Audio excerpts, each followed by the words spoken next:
Hell, heaven, a concept that humans have always pondered like a wizard with an orb. So take this massive concept and add a robot that kills everything, and you basically get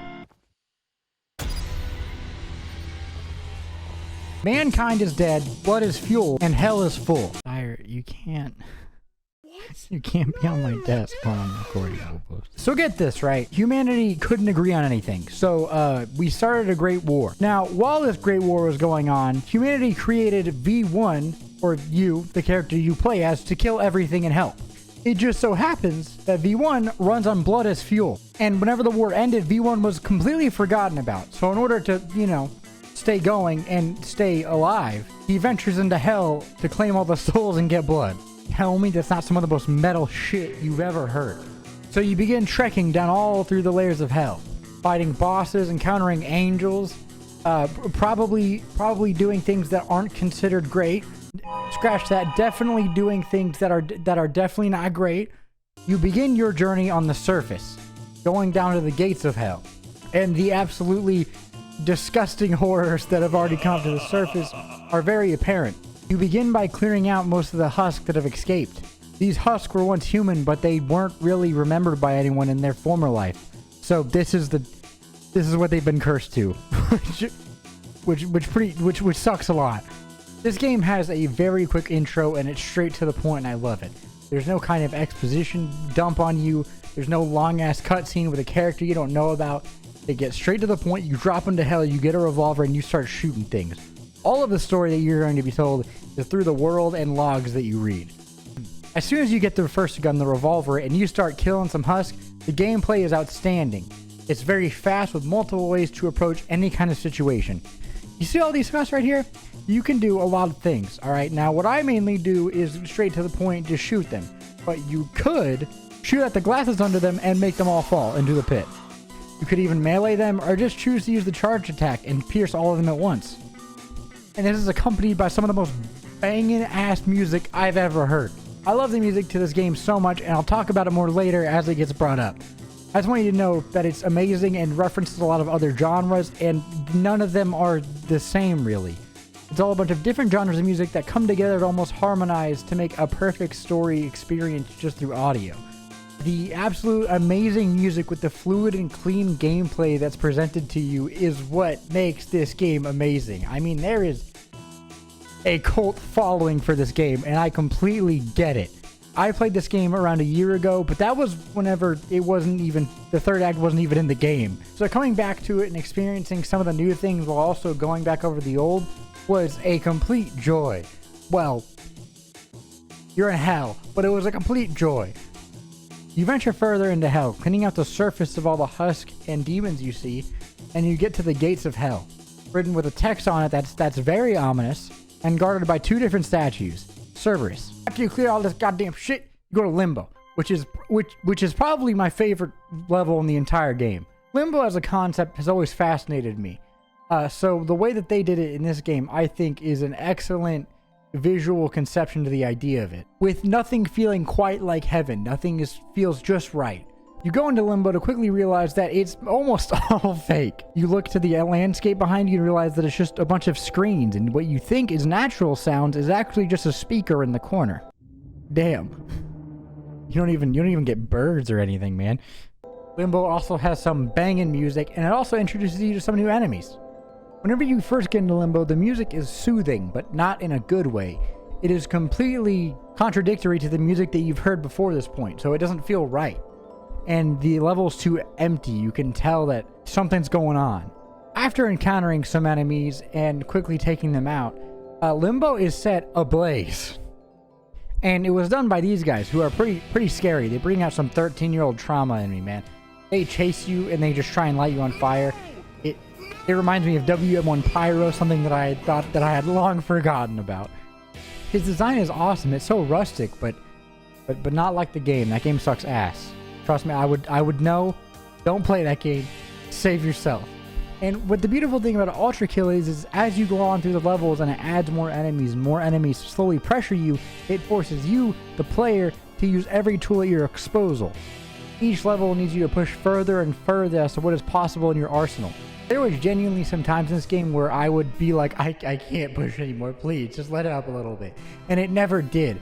And I'm glad that it didn't, because overcoming those challenges made it that much better. Especially with these guys. Fuck M1 Pyro, dude.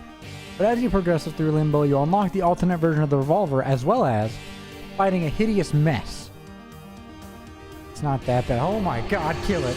But arguably, my favorite way about how this game is designed is this puzzle. Now, you use skulls to unlock doors, and you have to find the color coordinating skull with that altar, right? So you see 3 blue altars here. Now, you could go find all 3 of the skulls, open the door, and then do the boss fight, or do this. I fucking love this game. Now, whenever you get put into the next area, it looks like a big room, and you're like, oh my god, is this a boss fight? It is a boss fight, but it's against yourself. It's against you. This game has so many genuinely good boss fights, and V2 moves genuinely like a player. It is crazy. He combos all of his weapons together. He dashes. It's insane. He will kick your ass, and he will make it look easy multiple times. With the boss music playing in the background and you panicking your ass off, spamming shift key, trying to stay alive, it pushes you even harder. Look at him, dude. This guy doesn't have any emotion. There's nothing behind those eyes. I mean, there's nothing behind our eyes, but it's different. After you finally beat him, after, I don't know, like 30 minutes of trying, V2 will eventually skedaddle and just shoot upwards. But he leaves behind an arm called the Knuckle Buster. The Knuckle Buster becomes very important later on in the game for certain enemies. But speaking of the music that I would bring up later, Limbo has one of my favorite tracks in the entire game called Castlevania. And it is a reference to Castlevania, obviously, but the piano mixed with just everything is amazing. After defeating him, you move to the next layer of hell, Lust. Whenever you go to Lust, it looks a little different, and by that I mean there's no absolute suffering going on immediately. It looks like a working city with actual electricity, and you see this massive creature roaming around that we later learn is Minos. Minos is kind of my goat.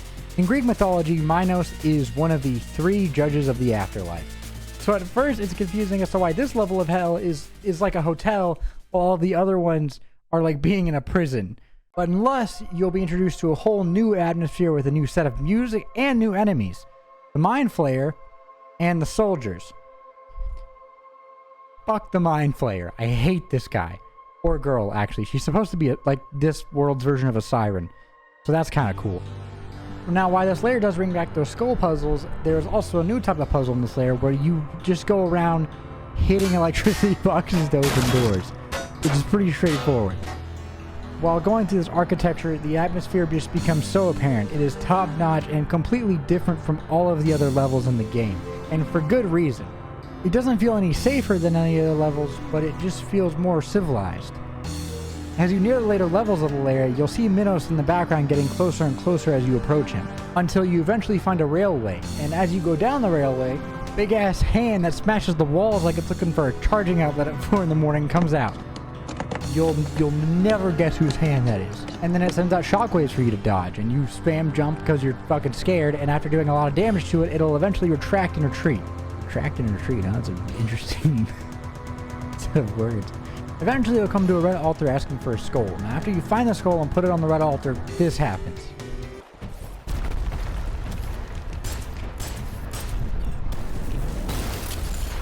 King Minos then says, hey, are you the asshole that's been breaking all my fuse boxes? Do you know how long that took? God, dude, you're so mean. He begins attacking with his hands, and they're fairly easy to dodge. Ignore the clip, okay? I just suck ass. But later on, he reveals that he's being controlled by parasites as they pierce his eyes and come out. It's no longer Minos that you're actually fighting as you once thought, but a husk of him. You enter into his mouth to enter the lair of gluttony.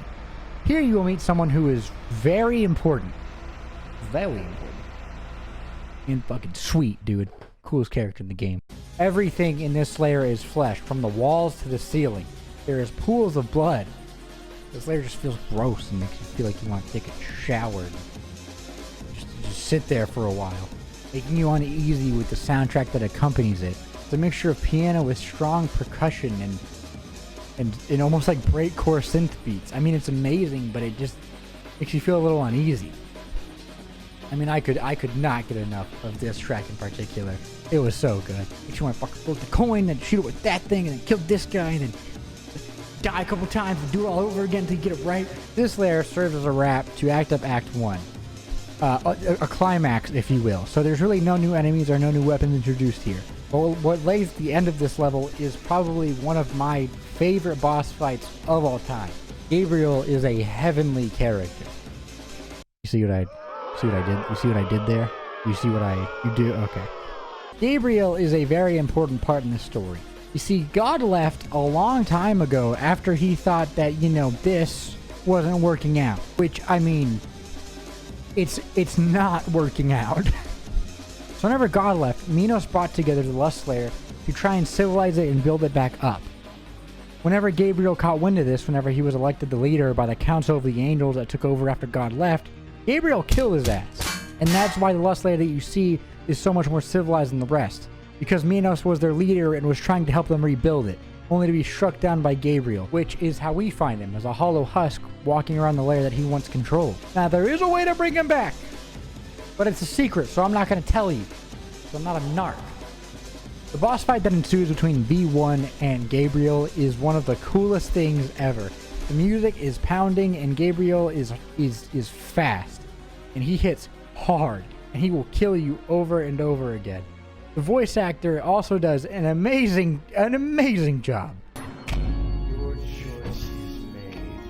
As the righteous hand of the Father, I shall rend you apart, and you will become inanimate once more.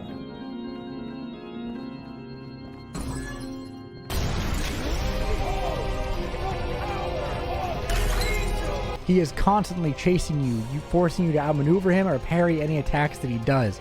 And it is inside this amazing arena that is inside of Minos, which is, it's so poetic. Makes me want to cry. Upon defeating him, you get some more excellent voice acting. Gabriel's very angry, very upset, like solo queuing CS:GO or R6 angry, and that is hell. That wasn't intended, by the way. What? How can this be? This thing? You insignificant fuck! This is not over! May your woes be many and your days few. To him saying that he'll be back, and this concludes Act 1. With the little intermission of a sound of someone putting another VHS tape in, which I love. I think that's sweet. After this, you enter the greed layer, which is just so barren. It is filled with sand, and everything's the same color, and you can see a pyramid in the distance, but you're not sure what it's used for yet. Enemies are introduced in this layer, like the Virtue, who is basically just a biblically accurate angel who punishes you for standing still. I hate this enemy. Not really. Now, I love this enemy, but this enemy killed me a lot. I love the fact that it punishes you for standing still, forcing you to keep moving and use your arsenal to kill it. The first enemy that you prioritize in every room of this level is typically the Virtue, because it makes your life just that much harder. Stalkers are also found in this level, which are guys who carry a big little thing, sand behind them, and they cover enemies in sand. Now, the reason that sucks is because the way you heal in Ultrakill is by shooting an enemy and being close enough to them for the blood to get on you, and then your character uses the fuel and heals. Whenever the Stalker puts sand on a guy, it can no longer bleed, meaning you no longer get health, meaning you die a lot more, which means you're back to solo queuing R6 and CS, and we can't have that. This layer, more than the previous by a lot, forces you to prioritize enemies, slowly introducing new kind of mechanics to you to make you realize what puzzle pieces go where. You fight the Virtues first, you take care of the Stalkers, that way it makes your life that much easier for targeting the other enemies. Arguably my favorite part about the entire game, you'll get the dual wield power up here, which is, oh my god. You go from having one gun to 2 guns. Crazy, I know. And they add that much more enemies in each room to account for the fact that you have 2 guns, which means a lot of blood, which means it's good for V1 and for you. At the end of the 4-2 layer, you end up fighting the Sisyphus Insurrectionists, which is a whole nother lore dump. So I'm gonna lore dump on you. Is that okay? I didn't ask. I'm going to. That's why I made this channel. God damn it. The Sisyphus Insurrectionist is a clan that was made after God left. Sisyphus in the Greed Lair began making a cult with him to take care of the demons while the angels weren't looking and God was fleeting away. Now, the reason that the Sisyphus Insurrectionist is cut in half is because whenever the angels became active again, like Gabriel and the Council, they began tracking down the cult one by one and killing them. It is a really just cool boss. After this, you go deeper into Hell. I'm not totally sure how he's functioning, considering he has no head. This is how I imagine all of my teammates in every other game to look like. But you know what? It's cool. After this, you run into an old friend. It's V2 again. And he is back with a vengeance, man. Let me tell you. He killed me a lot. I mean, I had to try over and over again, putting together combos and pulling out every tool that I had. The second phase of the boss fight is amazing, with you and V2 sliding down the side of the pyramid that you saw at the beginning of the level and shooting at each other, with him eventually just flying the fuck away in the air. But he leaves behind another arm, and it's the coolest arm in the game. It's the grappling hook, baby. We got a grappling hook. He presumably dies, but since the game isn't finished yet, I'm not going to say that, because maybe he comes back and he's like, ah. Ah! After this, you venture into Wrath. Wrath introduces the Sentry and a new mechanic, the Idol. You see, if an enemy's glowing and has this beam coming out of him, you have to go around and find the Idol. Now, once you break the Idol, he becomes not invincible anymore. The upside to this is the Idol gives you health. So if you want, you can focus on all the smaller enemies around the guy that's invincible, and by the time you finish killing them and you're hurt, you can go to the Idol and regain all of the health that you just lost. Wrath is filled with water and bodies in the ocean getting dragged away. It is one of the coolest level designs I've ever seen in a game because it is so basic yet powerful. My favorite level in this layer is by far the second one. Whenever you get into the second level, you see very little anything to walk on, and it makes you feel truly stranded. You see bodies in the water being dragged away by the current, hands reaching out for you that you just simply can't help because you're a machine, you don't care. Each new room that you spot almost looking like salvation, that you can just finally walk on any solid ground. Eventually, you basically summon a huge cruise ship, where once going onto it, you fight the ferryman, which is an amazing boss fight, but not one of my favorites. Not that it's bad, I just like the other ones a little bit more. He has an idol that you have to break, and he's very fast and agile. This first stage is pretty simple, just kind of melee attacks and stuff that you can parry. But after that, the second stage, he strikes you down with lightning until you break the idol once again, and then he begins to beat your ass. After you defeat him, you go into the cruise ship. Definitely not a bad idea, right? Anyways, the ship ends up sinking, but not before you get a glimpse at what's ahead. As you pass by a window, you spot this giant sea creature making an arcing formation into the water, which is terrifying because I have thalassophobia. I hate water. But whenever the ship starts sinking, you have to play through the entire level backwards and upside down, which is so simple, but it's awesome, and as the boat slowly fills up with water. Now, after you finally get out of the ship, you start the next stage completely underwater. And as you walk around, by the way, I was shitting my pants. But as you walk around, you look up and you see the silhouette of that giant creature you saw earlier. Eventually, you see a hole with a lot of bubbles coming out of it. You jump into it, the current takes you up, and you fight the Leviathan. I really like this boss fight. The music is banging, and it's a different kind of boss fight. It's no longer about the boss trying to attack you. It's about you outmaneuvering the boss. You're stuck on this tiny platform with this giant creature, and you better make your steps count because he takes up half of the goddamn stage. I mean, look at him. I don't want to get eaten by that guy. The next level is Heresy, which is a very important and awesome climax level to Act 2. You spawn in, and immediately you get the sense that this area is filled with absolute pure hatred. Okay? Hold on to that word. Hate is very important for what we're about to talk about. You also find a new weapon, the rocket launcher. You fight through waves and waves of enemies, finally getting to the point where you start to hear a familiar voice. It's Gabriel's, and he is not happy with what you did to him last time. Where you finally see him playing an organ in a big room by himself, and the voice actor delivers some of the best voice acting I have ever heard in my life. It sounds like he was just actually angry at the time of recording it. Yet they remain unsatiated. As do you. You've taken everything from me, machine. And now all that remains is perfect hatred.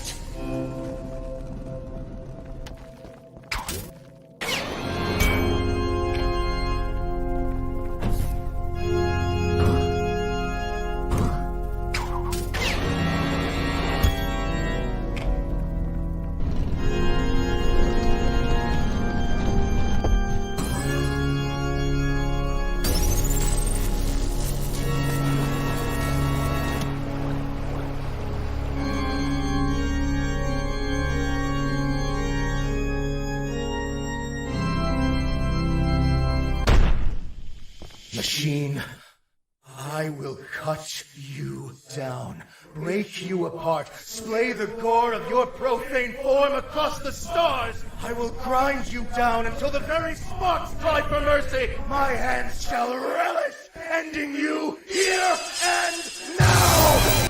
After this, Gabriel is so much more aggressive than the first time. He chases you and chases you, throwing his sword. He does not stop at any point.